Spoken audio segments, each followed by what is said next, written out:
Welkom bij Heroes Talk aflevering 8. Met een kleine vertraging en een andere host. Voor degenen die mij niet kennen, ik ben Vincent Nguyen, de commercieel manager en oud-speler hier. Manuel heeft een welverdiende vakantie geboekt, dus daarom ben ik er vandaag. Jullie moeten het met mij doen. En ik zit hier met Erik Braal. Hoe gaat het met je? Goed, ja, relaxed op dit moment, want we hebben een Nederlands teambreak. Ja.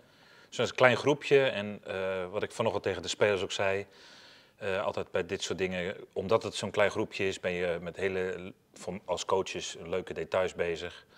Ik weet niet of het altijd even leuk is voor de spelers, want het is heel gedetailleerd en geconcentreerd trainen. Niet heel erg hard of zo, maar wel heel erg gefocust. Dus ja, dat is leuk. Ja, ik wou het eigenlijk meteen vragen al. Het is een interlandperiode. We missen 4 spelers eigenlijk die met het Nederlands team mee zijn. Dus je zegt je focust op kleine dingetjes. Waar ligt de focus op? Of waar ligt de focus op deze week? Eigenlijk op betere beslissingen nemen. Vooral in de aanval. En dan vooral met name over de spelers die de bal niet hebben. Want we denken dat we nog enorme winst kunnen boeken in eigenlijk het beter vrijkomen, beter zien van de ruimtes. Spacingprincipes. En vooral welke verdediging bepaalt waar je heen gaat op het veld. En nou ja, die jongens die kunnen we nu heel gedetailleerd trainen, eigenlijk in kleine groepjes. We kunnen het herhalen, we kunnen zonder de druk van de wedstrijden en het moeten winnen. Dus we kunnen goed gefocust trainen. En wat ik zeg, het betekent niet dat het met een heel hoog tempo gaat of zo. Want we zetten het best wel vaak stil, laten het opnieuw doen, stellen veel vragen over waar kijk je naar, waarom. Maar ik vind dat wel het leuke aspect aan mijn vak, dat we met details bezig zijn. Ja, mooi. Zoals ik net al zei, deze aflevering 8 met een kleine vertraging. De laatste opname kon de prullenbak in, omdat hij niet meer actueel was na een flinke uitgeleider in Aalst tegen Okapi. In de tussentijd is er veel gebeurd. Te beginnen met de fanbijeenkomst, die maandag na de wedstrijd tegen Aalst. Hoe kijk je daarop terug? Ja, ik denk dat het heel productief was. Er waren sowieso een grote opkomst, dus het blijkt dat dat voor genoeg mensen ook belangrijk is om daar te komen. Dus in die zin dan hebben we iets, althans dan heeft Bob de beslissing genomen om dat te gaan doen. En dan is dat denk ik een goede beslissing. Ja, het was voor mij een beetje een soort last moment dat ik heb aangeboden aan Bob om er ook bij te komen zitten. Omdat ik me ook verantwoordelijk voel voor hoe het gaat met het team. En het gaat niet goed, dus ook ik moet in de spiegel kijken. En het is voor mij ook goed dat de mensen hun frustratie kunnen uiten naar mij. Dat is best wel op een hele nette manier gegaan met serieuze vragen. En ja, ik vond het een goede, nuttige bijeenkomst.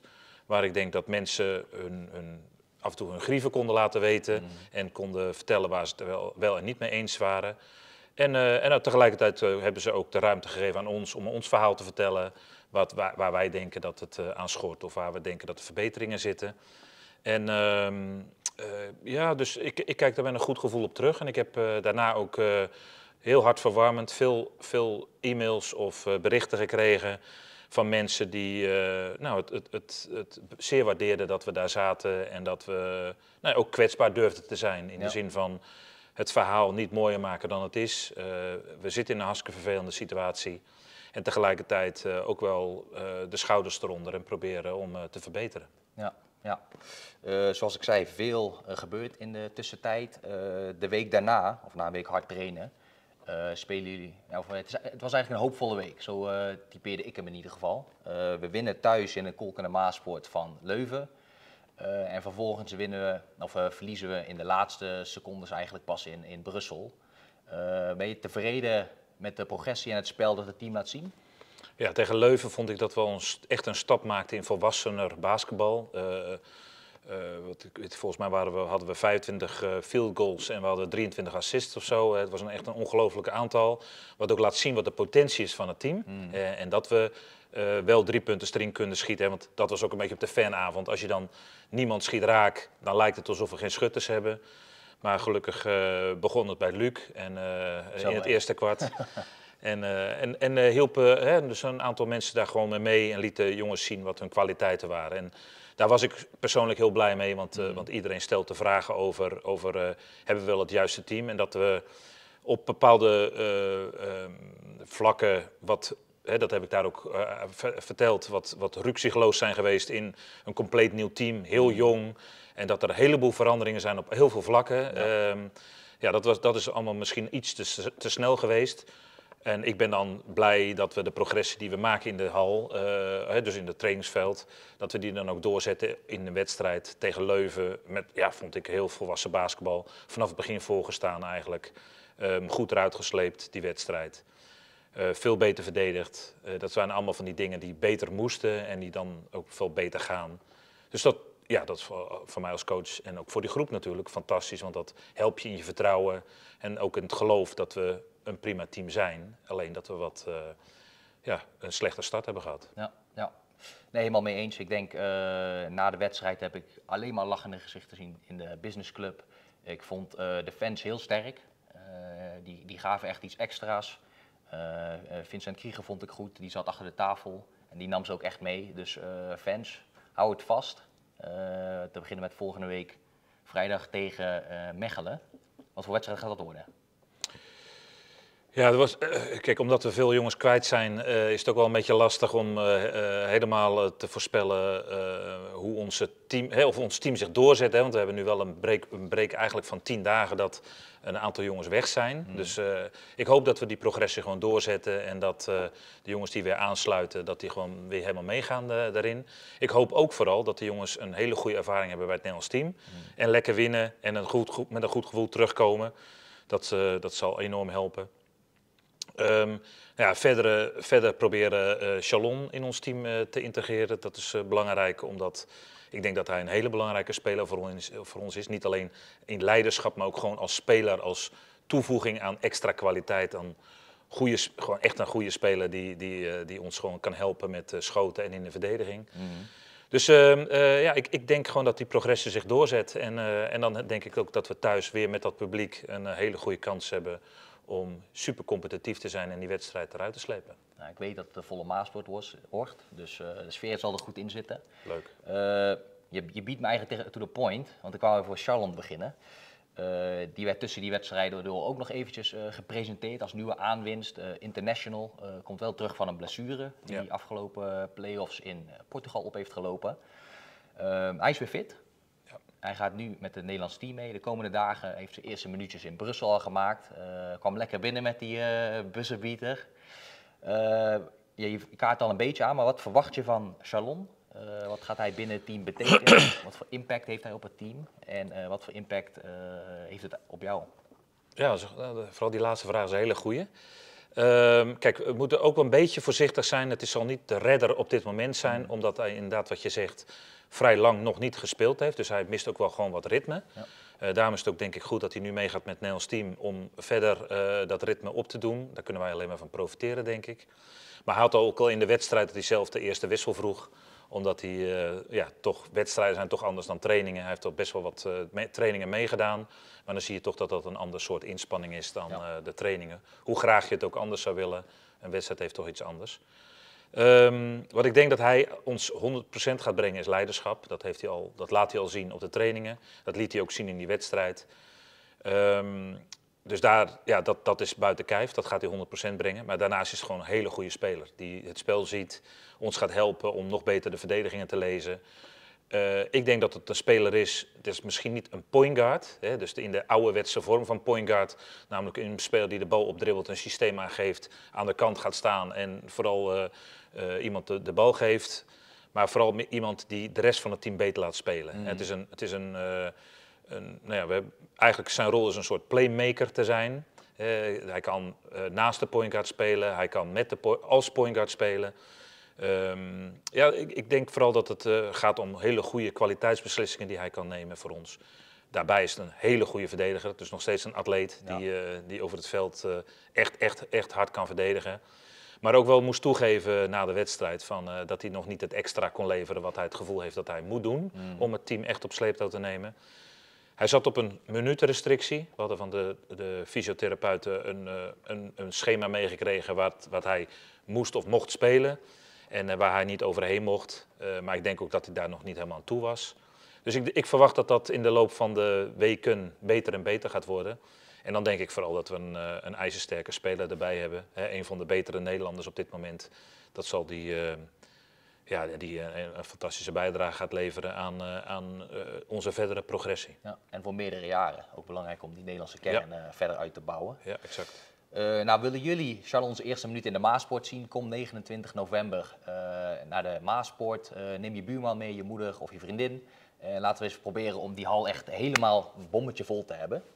Erik, wil je bedanken voor weer een aflevering Heroes Talk. De volgende keer weer met Manuel.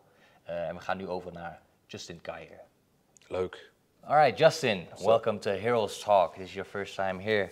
How are you doing? I'm doing good. I'm doing good. Been high spirits, you know.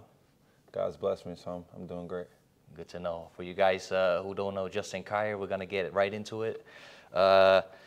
Justin, for the fans, this is a nice way to get to know you a little bit better. Who is Justin Kier? Oh man, small town kid, but a lot of super high and big dreams, and I think it's a guy who's been through a lot. I'd say you can kind of see it throughout whatever it is, social media, or honestly, I think you can just kind of recognize it on me as a person when you look at me. Just been through a lot of trials and tribulations, but always, finding stuff to motivate, always finding stuff to inspire. So yeah, I just would think somebody who's been through a lot and overcome a lot. All right, we're gonna get more into that in a little bit. But first of all, we're gonna talk about basketball. Justin Kier, you played with the Austin Spurs in the G League for 2 years, correct? Yes, sir. Can you tell us a little bit about your experience there, and then how your adjustment has been to European basketball? Yeah, it's been good. So yeah, it's always been, and still is, a dream to make it to the NBA. And as a kid, you never realize, obviously, you're told it's super hard.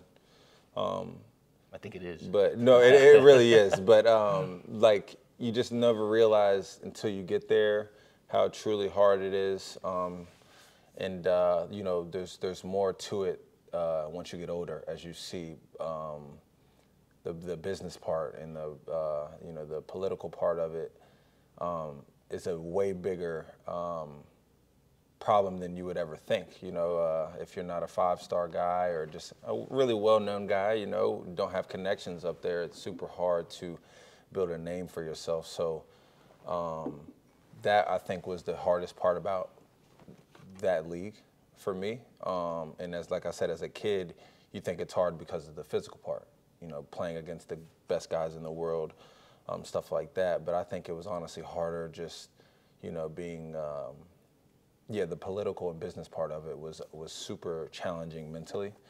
So I guess to answer your question, the difference between there and European ball, play style is a super big part of it. And in that it's more, a lot more individualism, a lot more one-on-one, a lot more, you got to own up to your matchups and stuff like that. And then over here, it really reminds me of back in college when, a lot more team defense, like you kind of rely on help a lot here.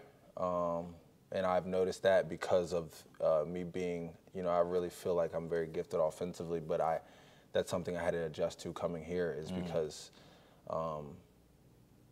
I felt like I think offensively I'm so gifted I could get by guys and do my own thing, but out here they really load up on you if they know that's what your, what's kind of your advantage point. And it's actually super hard to adjust to because you want to be able to be aggressive and play your game, but the way the play style here is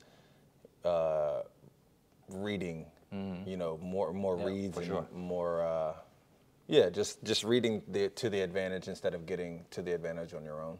So I'd say that's the biggest difference for me was like adjusting to that.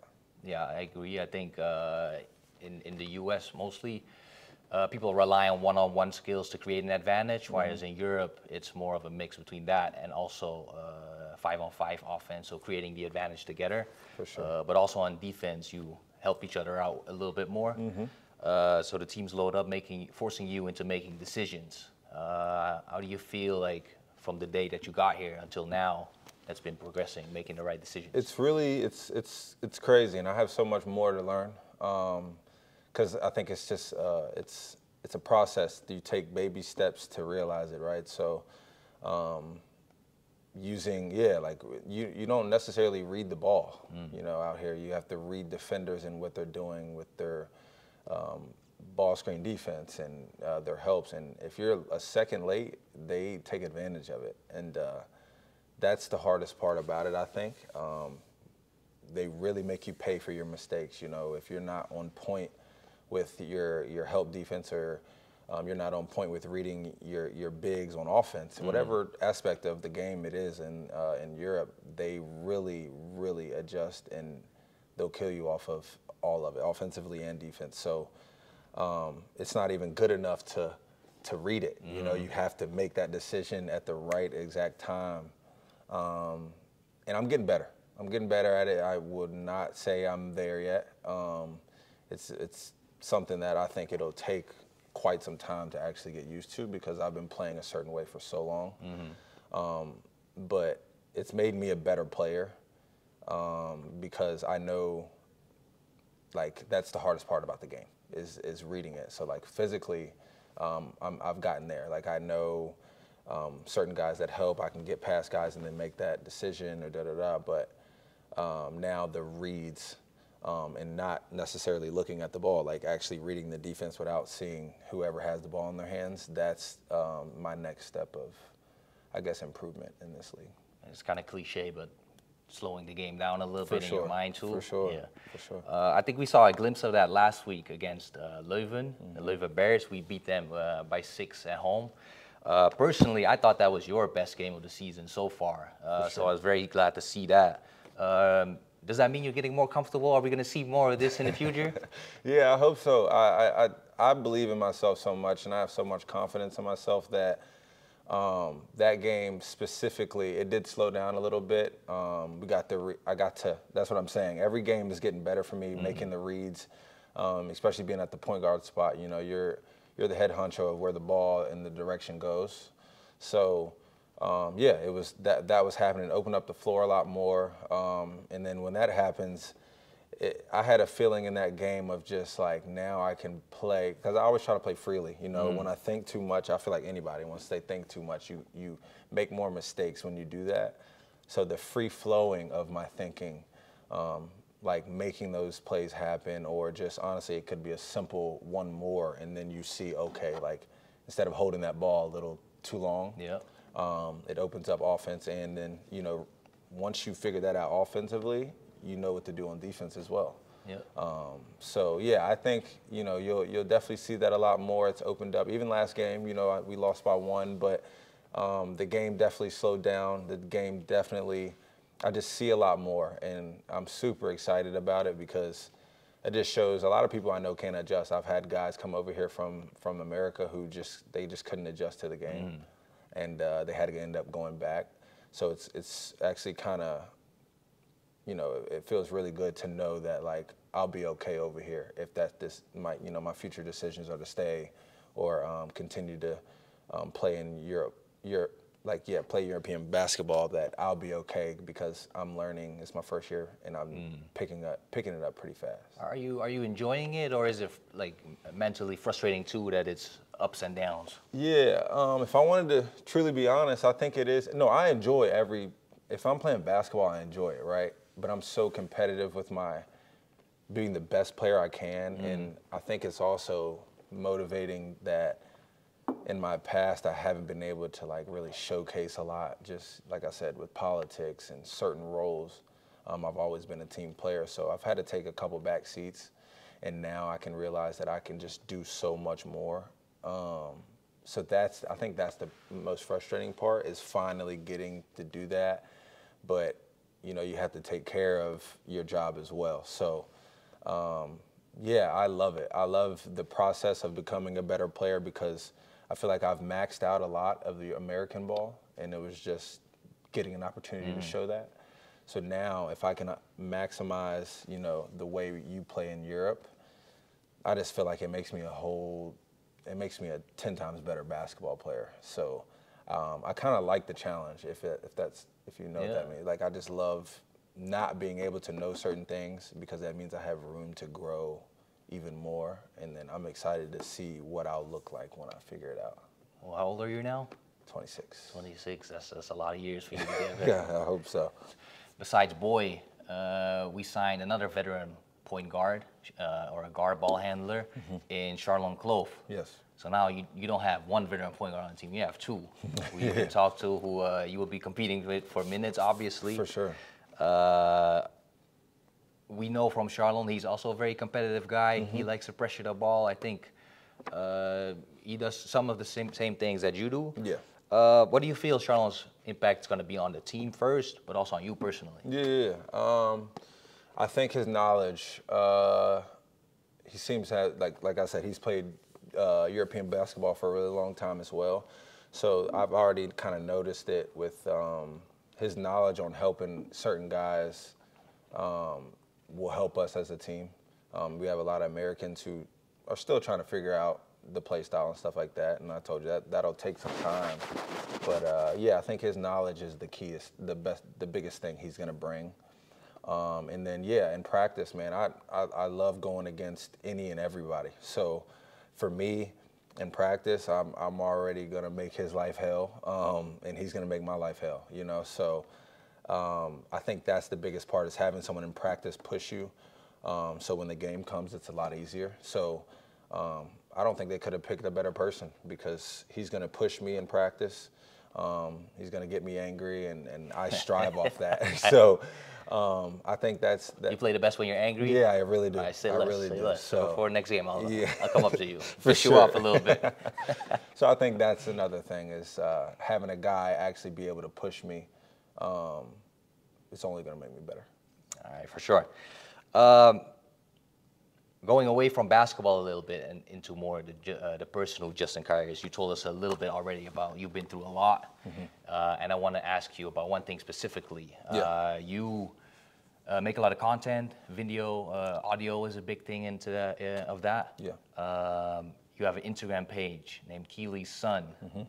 Please tell me and the fans what the link is there and how that shaped up. Yeah, so as you know, it started at a young age. I just always started traveling super early. And when I was 7 years old, my mother, whose name is 𝐸𝐿𝐲, she had an accident basically that left her in a pretty bad spot. So when that happened, me and my mom were like super, super tight. Like, went everywhere together. When you saw her, you saw me. So like, no one had to ask, where's Justin at? They already knew where he was. So me and my brother grew up, but I was always just attached to her hip. Like, we had a different bond. So when that happened, I hid it for a really long time, how much it affected me. And I'm 7 years old, right? So I'm still a kid. But it became, you know, she picked me up for everything. She did everything with me, you know, bought me everything. I have a shoe addiction now. It's because of her. She always had me laced in the best shoes possible. So when that was taken from me, at first I wanted to hide it because I didn't really want to show it, you know. I didn't want to show anybody that it affected me. And at that time, we were still living with my grandma, so there wasn't really, you know, my granddad was there. Yeah. He lived in a different city outside of where we stayed. So yeah, I had a father figure to help us with how to be a man and stuff, but you know, you just never had a man in the house. So my grandma was the big part on shaping us to become, you know, super, I wouldn't say silver spoon, but blue collared. You know, that's when you know, as a kid, I was a wild boy, right? So I kind of... I can still tell. Yeah, like just getting into stuff, being what a kid does. And she's taught us at that moment, just like, and especially I think it was the area we grew up in after that. Yeah, just taught us manners. You know, taught us manners, taught us kind of how to be professional before we knew what professional was. So you don't, you know, example, you don't go to people's houses, act like you're starving. Like you come home, you have food here, you eat here. You know, like that was just respectfully what she tried to teach us. And I had to grow up super early, 7 years old, and now it wasn't, you know, I had to stay home a few times by myself early, and yeah, just had to grow up super early, I think. And through that, it became like, okay, are you just gonna sulk with what happened? And we're big Christians, right? My grandma always, you know, made sure we were going to church and made sure that we would look to God through anything and everything. And the reason why we get what we get and the reason why we have a roof over our head is because of our Father. So Jesus Christ and church and our faith and my Christianity and my religion just was one of the biggest things she would preach to us. And I didn't really understand it at first because as a kid, you truly think like, why would this happen to your mom, right?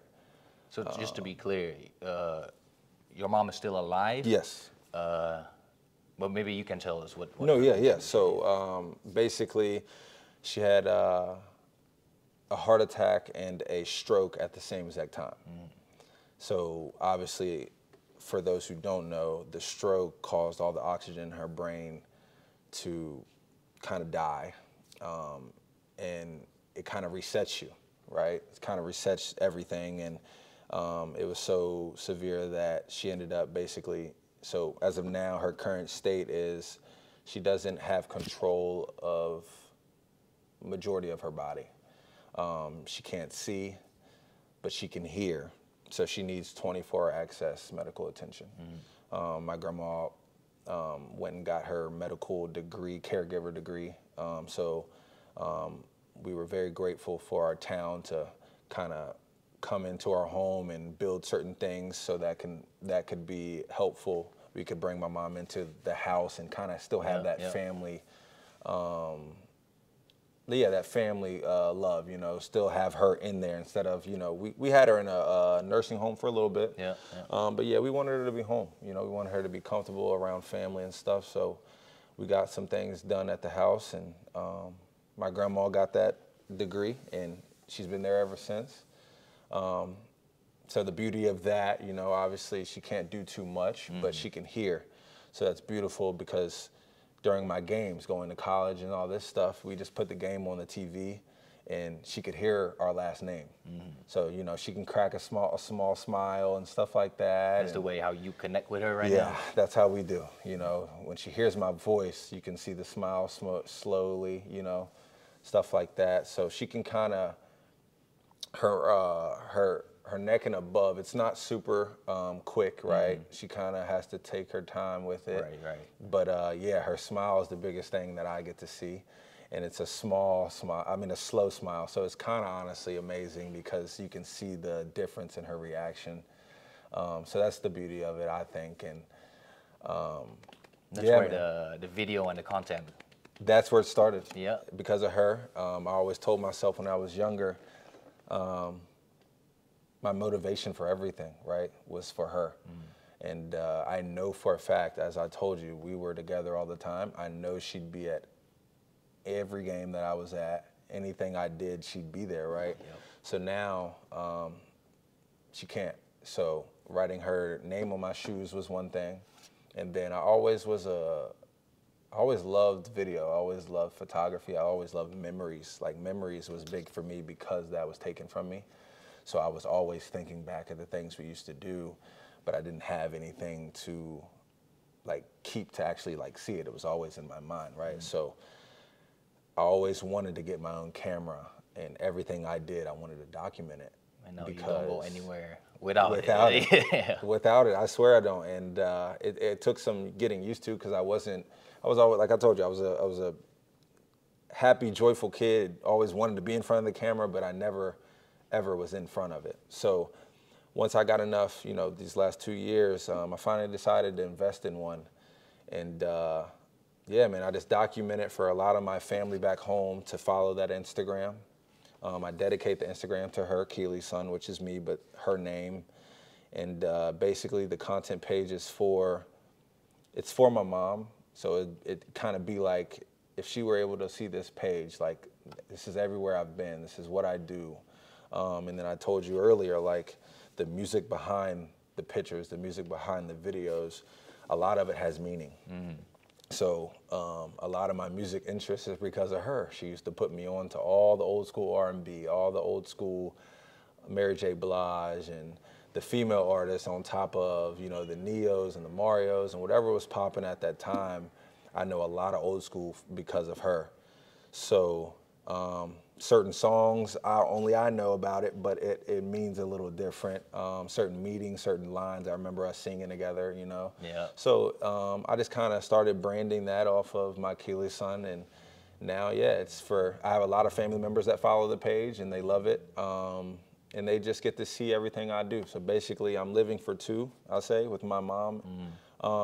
And me posting these pictures and videos of me going to Europe and me traveling and doing all this stuff is basically a dedication to her, a dedication to what motivates me while I'm here, and then why I'm here. She's always here with me, and she gets to experience these adventures with me as well. So this is probably perfect for her because she's gonna listen to this, I assume. Yeah, for sure. You have any last words for her and for the fans? Oh yeah, all my love and everything I do is for you. So I think she knows that, and I think my grandma will really like this video as well, because she's right next to my mom and how much I love, because she's done so much for me and the family. Like I tell her all the time, this wasn't your job to take care of 2 generations. And she had no hesitation on that. And she had no hesitation on taking me and my brother in when the incident happened. Like, and it's not easy for the older generation to do. You know, they planned on having their kids and their kids only, right? I'm sure having grandchildren is amazing, but not raising them, I just know it wasn't in her plan. And she had no hesitation on it. Obviously, she's the greatest person I know. So yeah, I think they'll enjoy this. And I used to be shy about putting it out. Like I told you, I used to want to hide it a lot. I didn't want a lot of people to know my story, but I got to a point when I got older, I didn't think it was fair on hiding her, because she couldn't get out and tell her story, right? So this is me doing that. Well, I personally think that's beautiful.